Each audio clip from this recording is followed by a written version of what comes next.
Ifriqiya FM, reportage.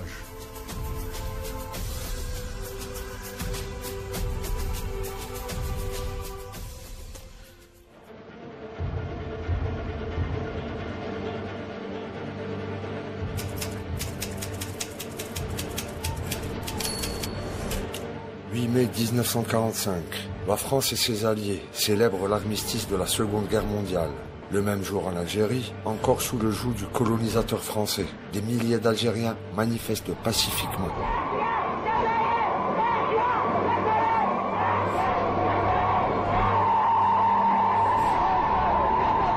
Pour exprimer leurs revendications légitimes et mettre fin au colonialisme.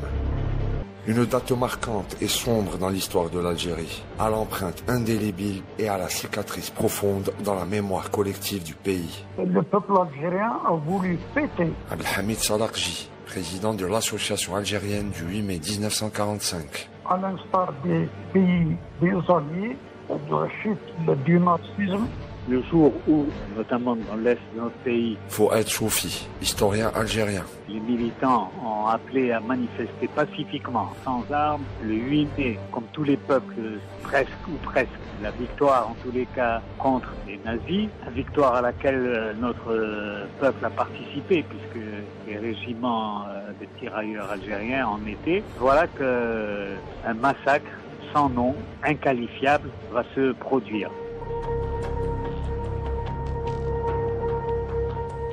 Les premières manifestations débutent avant cette funeste date du 8 mai. En fait, le 8 mai n'est pas le véritable début. Il y a eu la manifestation du 1er mai, notamment à Alger et à Oran. Alors à Oran, il y a eu des blessés et des arrestations. À Alger, il y a eu des morts, des blessés et des arrestations. C'est ce qui explique que, devant la violence de la réaction de la police coloniale et de l'armée face aux manifestations du 1er mai à Oran et Alger, que tout va se déclencher à l'Est. Les amis du manifeste et le PPA vont appeler à manifester pour célébrer la victoire contre les nazis.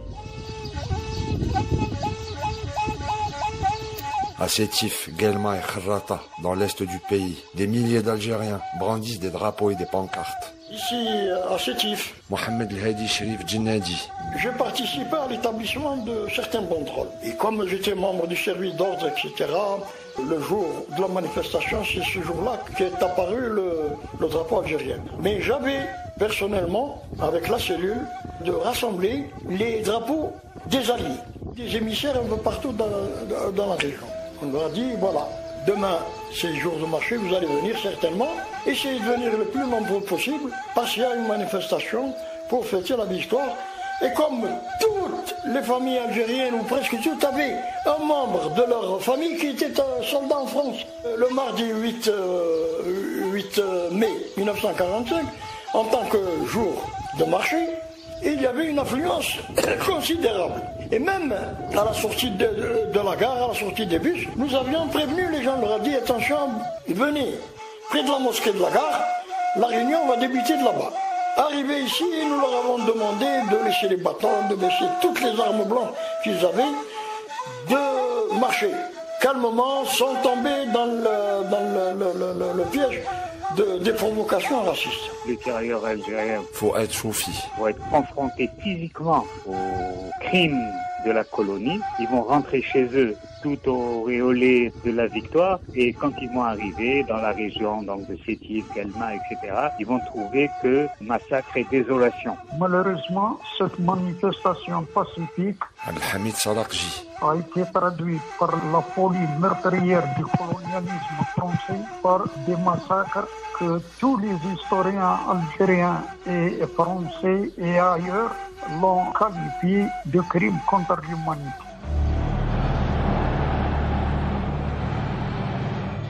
La répression de l'occupant français de ces manifestations est d'une violence inouïe. La barbarie et l'abjection y sont d'une férocité inqualifiable. C'est infernal. Les massacres, la folie meurtrière que la France s'est basculée dans cette folie, C'est imaginable. Les forces de l'ordre, l'armée coloniale, la gendarmerie, la police, ils vont jusqu'au domicile, dans les Béchara, dans les Kora, dans les villages, dans les plus loin de Sétif, et ils les ont massacrés devant leur famille. C'est des gens complètement désarmés. On était désarmés, on n'était pas en insurrection. À l'époque, on n'était pas en état de guerre. Comment se fait-il une armée régulière telle que la France bascule dans cette folie meurtrière? C'est inimaginable.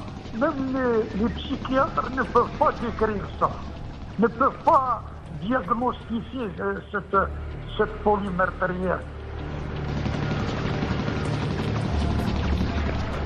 Le massacre lui-même, moi, je n'y ai pas assisté puisque j'étais emprisonné.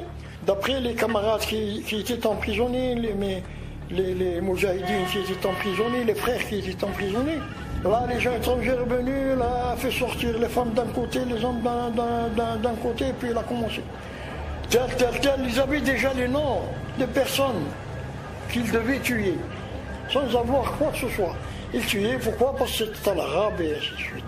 Notamment les miliciens et les affaires étrangères, les soldats de la Légion étrangère, notamment ceux-là, ils sortaient dans les environs de Sétif et ils tiraient à vue. Ils tiraient à vue même sur les bêtes. Une vache ou un mouton, même pas, ils tiraient, ils s'amusaient.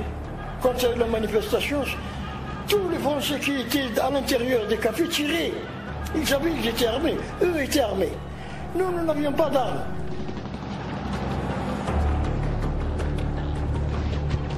Longtemps minimisée par les médias hexagonaux et les autorités françaises, la dimension de ces manifestations et le bilan des massacres sont effarants. C'est pas comme aujourd'hui, les événements, certains, même parmi les politiques français, ils disaient mais nous on n'a rien entendu. 15 jours après, ils savaient pas ce qui se passait encore à Sétif. Ils pensaient que les Algériens demandent à participer à la vie démocratique dont on prétend donner des leçons. Bien comprendre que les gens n'étaient pas au courant de ce qui se passait. Puis l'administration distillait la haine, et ce n'est qu'après qu'ils ont découvert, d'ailleurs, un général de gendarmerie qui est venu enquêter et évidemment il posait des questions, puis il s'est rendu compte qu'il y avait des choses qui n'allaient pas, des fours à chaud. C'est lui qui a fait découvrir qu'on brûlait les cadavres pour ne pas laisser de traces. L'ancien président de la Fondation algérienne du 8 mai 1945, Mohamed Bara, a été victime de ces massacres. Il y a un véritable massacre. L'indépendance n'est pas venue comme ça. Il y a eu des efforts, il y a eu des sacrifices, il y a eu une continuation des massacres à Kafr Bomba. Le premier groupe qui a été tué, plus de 50 bonhommes qui ont été assassinés sur place, entrés dans une même fosse commune. Alors, pour échapper à leur crime et pour faire disparaître les corps, ils ont déterré ces corps-là. Ils les ont emmenés 2 ou 3 kilomètres plus loin au four crématoire, qui est devenu four crématoire. C'était un four à chaud. Également, il y a une dizaine de sites où eurent lieu des massacres collectifs. Le nombre de 45 000 n'est pas exagéré. Même le général de Gaulle, lorsqu'il a appris ça, il a donné ordre à ce qu'on nie tout pour que les médias ne peuvent pas décrire et signaler même l'enquêteur, ce fameux commandant Thubert, qui était chargé par le général de Gaulle pour faire une enquête. Il a été menacé, ils ont même menacé de Gaulle de complicité. Donc l'enquête a été étouffée. C'est le comble. C'est qu'il n'y a eu ni reconnaissance, ni indemnisation, ni encore mieux, ils n'ont pas été punis. Donc je ne sais pas pourquoi la France, jusqu'à présent, elle ne peut pas reconnaître sa responsabilité dans les crimes contre l'humanité commis par ces institutions et qui ont été commis en son nom, au nom de la France, assassinant plus de 45 000 citoyens algériens. Des crimes contre l'humanité parce que ce sont des gens qui ont été tués parce qu'ils n'étaient pas comme ceux d'en face. Voilà. Donc on est presque sur un génocide. C'est que ça n'a pas touché toute l'Algérie. Quoi qu'on en dise, ce sont des crimes de guerre, des crimes contre l'humanité, puisque ce sont des innocents qui sont massacrés parce qu'ils ne sont pas français, qu'ils ont demandé l'indépendance. C'est un mot tabou, l'indépendance, c'est presque une injure pour les responsables du système colonial. Il ne fallait pas le prononcer. Mais ça va venir. Et comme dans les autres pays africains, ça va être demandé également, donc on va en parler. Ils vont se déclarer proches de la souffrance du peuple algérien. Ils ont compris que le combat des Algériens, c'était finalement leur combat à eux aussi, mais c'était les Algériens qui en ont payé le prix d'une manière générale. Les exactions sanglantes se poursuivent jusqu'au dernier jour du mois de juin. Les massacres du 8 mai 1945 ont déclenché les prémices de la guerre de libération de novembre 1954. C'est que nous, le sang, c'est pas bien de dire ça, le sang n'a pas coulé pour rien. Fouad Choufi, historien algérien. Et le 1er novembre, c'est effectivement la suite des manifestations et des morts et des massacres de mai-juin 1945. Ils ont renforcé la détermination des Algériens à lutter pour leur indépendance, marquant ainsi le début d'une période de résistance et de soulèvement contre le colonialisme français. La commémoration du 8 mai en Algérie est célébrée comme un jour de mémoire et de recueillement pour les victimes des massacres. Le peuple algérien, au moment où il quittait la chute des nazis, Abdelhamid Salakji, président de l'association algérienne du 8 mai 1945. en solidarité avec les amis d'Amérique et l'Europe, malheureusement, la fête en Algérie et la manifestation algérienne, elle a été sanctionnée par 46 000 morts selon les nationalistes algériens. Un rappel poignant de l'injustice subie pendant la période coloniale et de la résilience du peuple algérien dans sa quête de liberté et de dignité, mais également l'importance de préserver la mémoire historique et de tirer des leçons du passé pour construire un avenir de paix et de justice. Pour que personne ne puisse oublier, le devoir de mémoire est un devoir qui incombe à tous.